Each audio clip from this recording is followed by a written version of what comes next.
Okay, pro tip number 2, here we go. This one's my favorite one from Brach. She says that for kids to be really happy, they need to have two wings of a bird.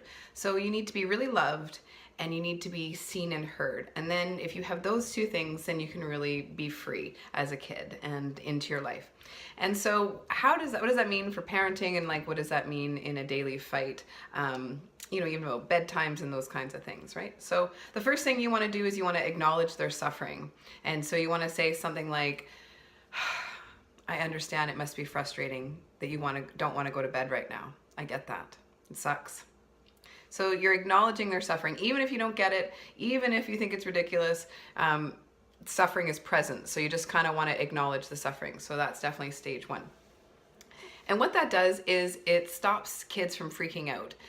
Basically, what children are trying to do is they're trying to tell you something with their behavior, right? I'm going to get louder. Maybe you didn't hear me. Maybe I'm going to say it 5 times. Maybe you didn't hear me. And so if you acknowledge their suffering and you say, I hear you. Yeah, you must feel that way. I get it. But it still means you got to go to bed, for example. So you're still holding your boundary and your line, but you're acknowledging the suffering of others, because kids need to be loved and they need to be seen and heard.